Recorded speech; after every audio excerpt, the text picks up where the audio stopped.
Apa kabar semuanya, teman-teman di kawasan Nusantara? Jumpa lagi dengan saya, Erna Bayu, dalam YouTube channel Erna S. Bayu.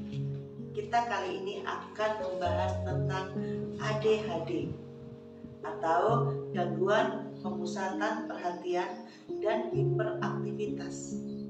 Tapi sebelumnya, kita ingatkan Anda untuk like, comment, subscribe, dan share. Jangan lupa bunyikan loncengnya. Baik saudaraku yang terkasih, di seluruh kawasan Nusantara, terkhusus untuk teman-teman dari komunitas kain dan kebaya Indonesia, teman-teman dari tenaga kesehatan yang bertugas di Indonesia bagian timur, bagian barat, di seluruh pelosok Nusantara. Anda hebat, semoga materi ini bisa menambah wawasan Anda dan bisa membantu Anda untuk bekerja di pelosok-pelosok tanah air. Apa sih itu ADHD? ADHD atau Attention Deficit Hyperactivity Disorder adalah salah satu gangguan kesehatan mental. ADHD biasa disebut dengan gangguan pemusatan perhatian dan hiperaktivitas, menyebabkan penderitanya kesulitan memusatkan perhatian, menjadi terlalu aktif atau kita sebut sebagai hiperaktif, dan cenderung bertindak tergesa-gesa tanpa berpikir panjang, atau kita sebut sebagai impulsif. Apa kita ulang? Impulsif. Nah, ADHD tidak bisa disembuhkan saudaraku. Namun dengan perawatan yang tepat, ADHD dapat dikendalikan dan pengidapnya dapat hidup dengan normal. Apa sih gejala dari ADHD ini? Gejala ADHD umumnya sudah terlihat sejak usia dini, di kisaran usia 6 sampai 12 tahun. Namun tidak terbatas pada usia, ADHD juga dapat muncul pada orang dewasa atau kita sebut sebagai adult ADHD. Meskipun begitu, orang dewasa dengan ADHD jarang menunjukkan perilaku yang hiperaktif.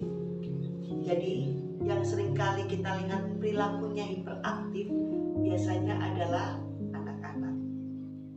Secara garis besar, Diagnostic dan Statistical Manual of Mental Disorder edisi kelima atau kita sebut sebagai DSM-5 yang menjadi panduan untuk Asosiasi Psikiater Amerika atau kita sebut American Psychiatric Association membagi ADHD menjadi 3 berdasarkan gejala-gejala yang muncul.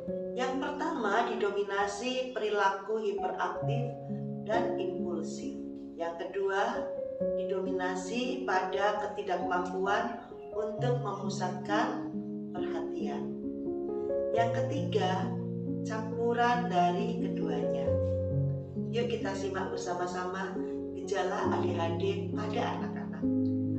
Gejala ADHD pada anak yang diambil dari DSM-5 yang dibagi sebagai berikut. Gejala tidak bisa memusatkan perhatian yang meliputi sulit untuk fokus pada tugas-tugas ataupun permainan yang dilakukan. Berikutnya, seolah tidak memperhatikan orang yang berbicara padanya. Selanjutnya, tidak dapat memusatkan perhatian pada hal-hal detail. Yang keempat, kerap bersifat ceroboh dalam mengerjakan tugas sekolah. Berikutnya, sulit membagi waktu, mudah terdistraksi, melupakan tugas sehari-hari seperti pekerjaan rumah, menghindari yang membutuhkan konsentrasi. Kehilangan benda-benda penting untuk sekolah seperti pensil, sulit mengikuti instruksi, tidak menyelesaikan tugas ataupun pekerjaan yang diberikan.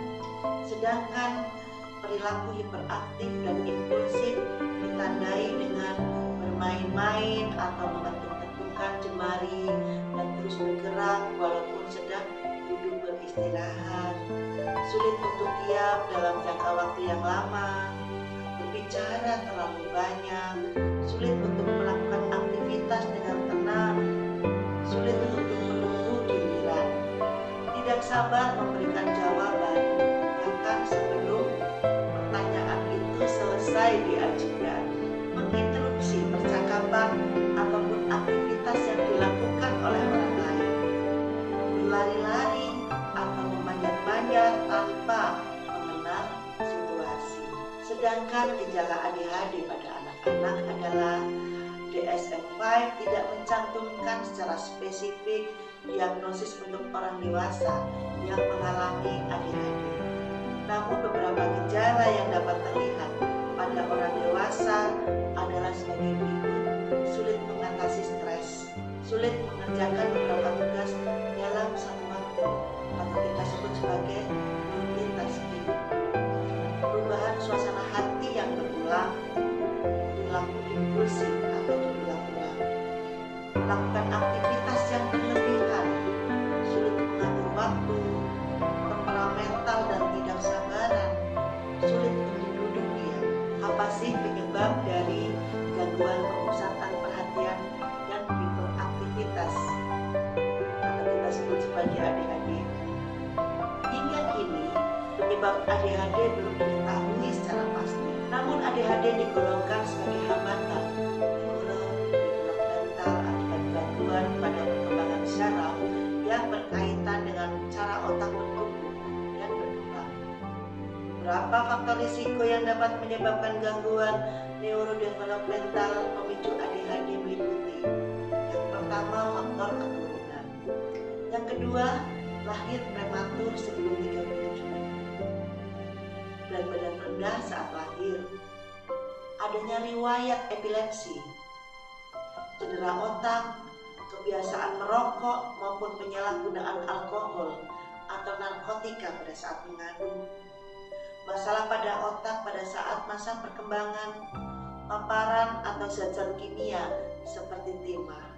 Sedangkan diagnosis gangguan pemusatan perhatian dan hiperaktivitas ADHD berdasarkan DSM-5, anak didiagnosis mengalami ADHD jika gejala muncul sebelum usia 12 tahun. Gejala berlangsung setidaknya selama 6 bulan. Gejala mengganggu perilaku kehidupan sosial dan akademik. Anak setidaknya di 2 situasi, misalnya di sekolah dan di rumah. Gejala tidak muncul karena gangguan mental tertentu. Ada setidaknya 6 gejala perilaku hiperaktif dan impulsif. Sedangkan diagnosis ditegakkan dengan cara wawancara untuk mengumpulkan informasi, untuk mengetahui masalah medis yang sedang atau pernah dialami, juga untuk menelusuri riwayat medis pada keluarga. Pemeriksaan fisiknya untuk mengetahui masalah medis lain yang mungkin menjadi penyebab timbulnya gejala. Penilaian ADHD, penilaian ini dilakukan melalui tes psikologis disertai panduan DSM-5 untuk memastikan gejala-gejala yang timbul. Bagaimana cara mengobati ADHD? ADHD tidak dapat disembuhkan, tetapi dapat dikendalikan. Penanganan untuk kondisi ini umumnya dilakukan dengan kombinasi psikoterapi dan pemberian obat. Pada orang dewasa, perawatannya mencakup pengobatan, edukasi, pelatihan keterampilan, dan konseling psikologis. Sedangkan obat-obatan untuk ADHD adalah obat-obat yang harus diawasi oleh dokter. Misalnya, metilphenidate. Obat golongan stimulan ini bekerja bekerja dengan meningkatkan aktivitas di otak, terutama yang berperan dalam mengendalikan perhatian dan perilaku. Pengobatannya adalah dexamfetamin atau lisdexamfetamin. Obat ini diberikan ketika metilphenidate tidak memberikan pengaruh yang signifikan. Kemudian berikutnya adalah atomoxetin. Obat ini bekerja dengan cara meningkatkan jumlah bahan kimia yang ada di otak yang disebut noradrenalin. Nah, noradrenalin berfungsi untuk menyampaikan pesan antar sel otak. Ketika jumlahnya meningkat, maka pasien dapat lebih berkonsentrasi dan mampu mengontrol tindakannya. Berikutnya, guanfacin. Obat ini bereaksi pada bagian otak yang berfungsi untuk meningkatkan perhatian. Obat-obatan ADHD hanya bisa diperoleh berdasarkan resep dokter. Penggunaan tanpa konsultasi dengan dokter dapat menimbulkan risiko yang berbahaya bagi si pasien. Sedangkan psikoterapi untuk ADHD biasanya bertujuan untuk mempelajari cara mengurangi perilaku impulsif, mengembangkan keterampilan untuk menghadapi dan menyelesaikan masalah, meningkatkan cara mengatur waktu, meningkatkan harga diri, mengembangkan strategi untuk mengendalikan emosi, mempelajari cara bersosialisasi dengan baik. Ada beberapa jenis psikoterapi yang dapat diberikan. Misalnya psikoedukasi. Menjalani psikoedukasi, pasien akan mendapatkan pengetahuan tentang ADHD dan dampaknya. Hal tersebut dapat membantu pasien untuk mengatasi dampak yang mungkin terjadi dan hidup normal dalam kondisi tersebut. Yang berikutnya adalah terapi perilaku atau behavior therapy. Terapi ini dapat memberikan dukungan untuk pengasuh anak-anak ADHD, mungkin melibatkan guru serta orang tua.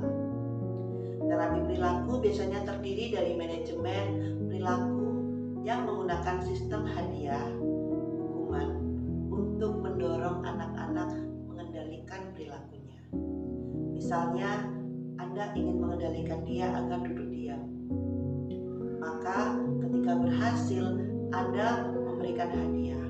Bila gagal, Anda bisa memberikan hukuman sesuai dengan kesepakatan. Berikutnya adalah pelatihan keterampilan sosial. Pelatihan keterampilan sosial melibatkan pasien untuk mengambil bagian dalam situasi permainan peran atau kita sebut sebagai role play. Pelatihan ini bertujuan untuk mengajari cara berperilaku dalam situasi sosial tertentu dan memberikan pemahaman tentang dampaknya bagi orang lain. Yang keempat, perilaku terapi kognitif. Terapi perilaku kognitif atau cognitive based therapy, kita sebut sebagai CBT, adalah terapi bicara yang dapat membantu pasien mengelola masalah dengan cara mengubah cara berpikir dan berperilaku.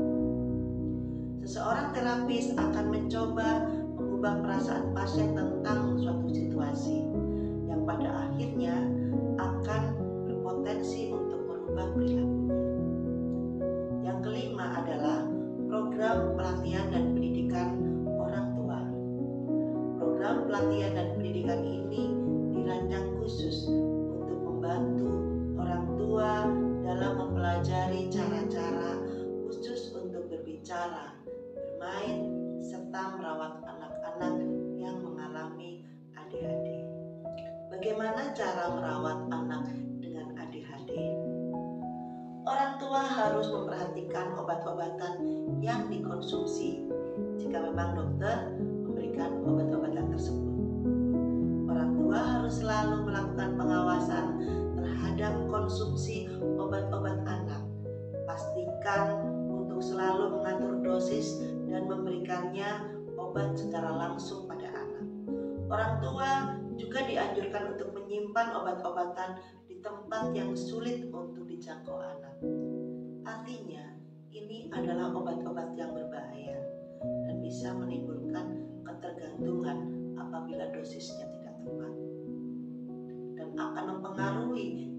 di otak apabila lupa memberikannya atau dosisnya tidak tepat. Orang tua dapat memberikan dukungan dengan menerima anak apa adanya dan selalu memberikan kasih yang tulus. Mencari cara untuk meningkatkan kepercayaan diri sekaligus kedisiplinan anak. Memberikan instruksi dengan kalimat singkat dan mengatur jadwal makan dan tidur anak. Membantu anak mengatur ruangan dan lingkungan sekitarnya. Meluangkan waktu lebih banyak bersama anak. Selalu peka untuk dapat mengetahui situasi sulit pada anak, misalnya sulit untuk duduk diam. Menerapkan peraturan reward and punishment pada anak. Gunakan time out dan konsekuensi yang sesuai dalam menerapkan disiplin pada anak. Sekarang, bagaimana cara mengendalikan ADHD pada orang dewasa? Untuk orang dewasa yang mengalami ADHD, ada beberapa cara yang bisa dilakukan, yaitu menggunakan memo untuk mengingat hal yang harus dilakukan. Jadi, gunakan memo berupa buku kecil atau buku saku atau memo yang ada di gadget atau gawai. Nah, kemudian membuat prioritas kegiatan, merapikan barang pribadi, menyimpan informasi penting, mengikuti rutinitas secara konsisten, menceritakan persoalan pribadi kepada orang yang terdekat. Komplikasinya bagaimana? Jika tidak ditangani, ADHD dapat menyebabkan komplikasi psikis dan fisik berupa penurunan kepercayaan diri, cedera atau kecelakaan, penyalahgunaan obat-obatan, perilaku yang berisiko, kesulitan berinteraksi dengan teman sebaya, gangguan makan, obesitas, bahkan masalah tidur. Nah, kenapa obesitas? Karena penderita ADHD cenderung ada kecemasan. Bagaimana cara mencegah gangguan pemusatan perhatian dan hiperaktivitas atau ADHD? Yang pertama adalah untuk mengurangi risiko ADHD. Anda dapat melindungi anak dari racun dan zat-zat kimia yang ada di sekitar kita. Yang kedua, menjauhkan diri dari paparan racun dan zat-zat kimia pada saat mengandung. Menghindari konsumsi rokok, alkohol, dan narkotika selama hamil. Dan kapan Anda harus segera berkonsultasi dengan dokter? Jika Anda atau anak Anda memiliki beberapa gejala di atas dan merasakan bahwa gejala tersebut mengganggu aktivitas Anda sehari-hari, maka segeralah berkonsultasi ke dokter dan ahli kesehatan mental lainnya. Apa yang perlu Anda persiapkan manakala Anda pergi ke dokter? Buat daftar seputar gejala yang terjadi. Catat riwayat yang pernah dan sedang dialami. Demikian pula untuk riwayat medis keluarga. Catat semua obat, suplemen, obat herbal atau vitamin yang dikonsumsi. Anda juga dapat membawa hasil pemeriksaan maupun laporan akademis lainnya. Kemudian catat pertanyaan-pertanyaan yang ingin Anda ajukan pada dokter. Ya, apapun yang mungkin ada dalam pikiran Anda, misalnya penyebab, perawatan, pengobatan, efek samping, kontraindikasi obat, kemudian bagaimana tes-tesnya dan sebagainya. Minta keluarga atau teman untuk mendampingi Anda saat berkonsultasi dengan dokter. Mereka bisa memberikan dukungan moral maupun membantu Anda dalam mengingat informasi yang disampaikan oleh dokter. Sedangkan dokter atau tenaga kesehatan yang ada di seluruh pelosok tanah air di dalam bertugas menemui kasus seperti ini, apa yang akan Anda tanyakan supaya diagnosa bisa ditegakkan dan pengobatan bisa dilakukan. Apa saja gejalanya? Kapan pertama kali gejala itu muncul? Apakah ada obat-obatan atau zat-zat tertentu yang dikonsumsi? Gejala apa yang paling mengganggu aktivitas sehari-hari?